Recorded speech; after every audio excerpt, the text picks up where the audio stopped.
Over here, stranger. Hello and welcome to PlayStation Access. My name's Rosie and I finished Resident Evil 4 Remake, a game where Leon S. Kennedy may have a terrible time, but you won't, thanks to these expert tips we're about to give you, and the fact the game's brilliant. We'll cover how to find more money, making your ammo last, which weapons we favour, and how to unlock and use the trinkets you really want. Whether you're a seasoned Resi Pro or playing the series for the first time, we've got everything you need to ensure you get the most out of the game. If you're looking for something specific, we've got time codes in the text description. And if you find the video helpful, please click the thumbs up and subscribe to PlayStation Access for more videos like this. Take care of yourself, buddy. It's tricky to offer general tips about combat, as each encounter has an enemy mix of its own. The key tactic is to stop yourself getting surrounded and learn to love Leon's sprint. Closer enemies are harder to target and force you to parry more, eating through your knife durability. Running away isn't cowardly, it's sensible. You can turn 180 degrees on the spot by holding back the left stick and tapping R1, giving you space to sprint away and perform another 180 twist to shoot your pursuers. Even better, try to lead enemies into bottlenecks. Think the tight alleys in the opening village, or staircases, or corridors in the castle. Grouping enemies is good for shotguns with widespread or a deadly grenade toss. Another great choke point is vaulting through floor-level windows or over fences. As enemies slowly climb over, you can land easy shots.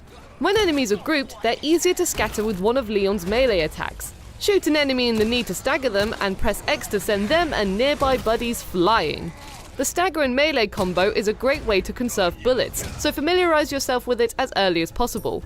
But one thing to note, if you're too far from a staggered enemy, think twice about trying for a kick. You're more likely to run into the worst hug of your life. Outside of crowd control, certain monsters require special treatment. When you meet dogs, run away and force them to come to you. They normally group up and attack from tricky angles. They're faster than villagers, so a shotgun in close quarters is a good way to catch them out. Neckhole parasites are nasty up close, but can be killed instantly with flash grenades. Los Plagas are vulnerable to light. For basic parasites, a rifle shot gets the job done and saves your precious flashbangs. Keep those for when there are multiple parasites at once, especially the rooms with the red zealots who cause the parasite to awaken, or when you start meeting the stronger parasites with the four-way jaw.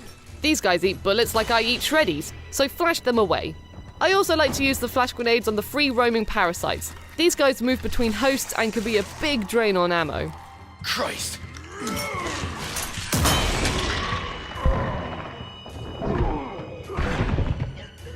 I mentioned the red zealots there.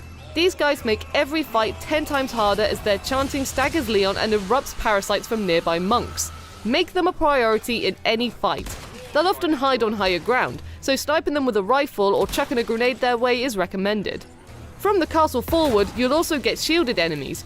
Wooden shields can be easily shot, but for metal barriers, target the legs to trip and expose them for proper punishment. Leon also has to take on the Garradors in the castle. These clawed brutes are blind but find Leon by sound. With a weak spot on their back, the key is to crouch and sneak up to get a stab attack on them, avoiding any noisy chains. Once stabbed, move far away and crouch to give him some space to cool off before repeating.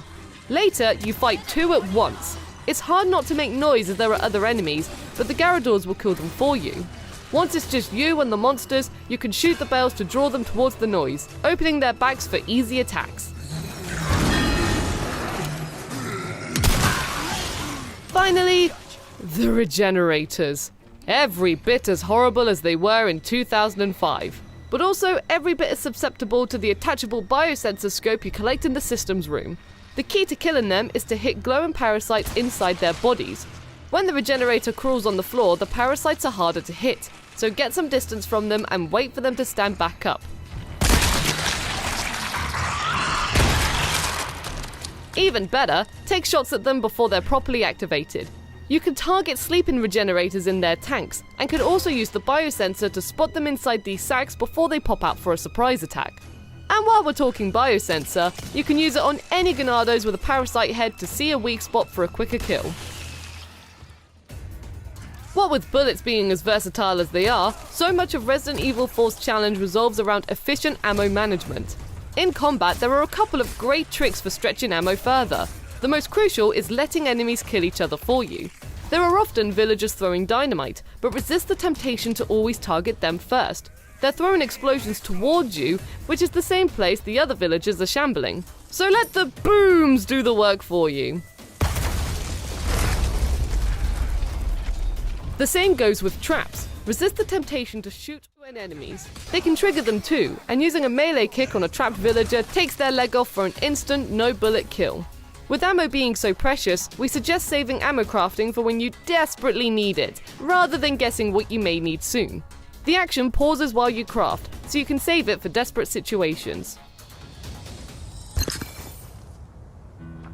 A quick note on health items. As is the Resi way, it's all about combining herbs to make them more potent. 2 greens are better than 1, and a green and a red is even better than that. Same works here, though you also have yellows in the mix. Any mixture containing a yellow permanently raises Leon's maximum health, so these are super important. Always combine yellows with red herbs, as these amplify the effects. That said, as precious as yellow herbs are, don't be tempted to trade spinels for them. There are enough yellow herbs in the world to maximize Leon's health without buying extra. You can also get health back by eating eggs, vipers, and fish. The latter are always worth looking for. You can stock up on them in the lake by harpooning them from the boat, but it's always worth searching any body of water just in case some are swimming about. They fill a lot of inventory space, but are basically free health items. And who doesn't love a bit of cod? Next up,